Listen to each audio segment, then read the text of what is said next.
Des parachutistes dans le ciel de notre région, il y en a beaucoup. Il y a même 2 écoles à Capellen et à Granges. C'est joli, mais avant de s'envoyer en l'air, il faut prendre de l'altitude, en avion, et ça fait du bruit. Trop de bruit, même pour certains, comme pour Marlies Buholzer. Elle a monté tout à dossier contre ces nuisances sonores. Vous savez, un avion qui monte à 4000 mètres, il met 20 minutes de montée. Et c'est pas un bruit passant, c'est un bruit tournoyant.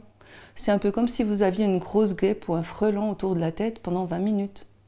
Donc c'est hyper désagréable. Le cœur du problème, le voilà. En rouge, cette carte indique les zones où les écoles de parachutisme ont le droit de voler pour prendre de l'altitude, pile au-dessus de Péry, d'Orvin ou de Plagne notamment. Marlies Buholzer n'en peut plus, comme les 68 autres habitants de la région qui ont signé sa pétition. On demande aux aiguilleurs du ciel, à Skyguide, d'ouvrir d'autres zones de montée, notamment plus à l'est, pour qu'on puisse un peu diluer ces nuisances.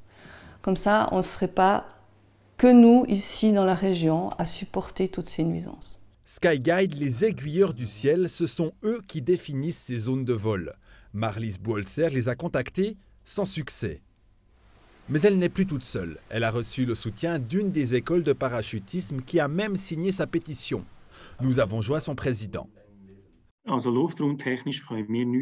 Au niveau de la technique ou dans les airs, on ne peut rien faire, nous. C'est Skyguide qui peut faire quelque chose. Ce sont eux qui sont responsables de ce qui se passe dans les airs sur mandat de la Confédération. On peut leur faire des propositions, mais s'ils décident de ne rien changer, eh bien c'est comme ça. L'habitante de Péry tentera de mobiliser la population de son village ce soir même à l'occasion de l'Assemblée communale. Les aiguilleurs du ciel d'un côté, Marlies Buholzer de l'autre, un combat aux allures de David contre Goliath.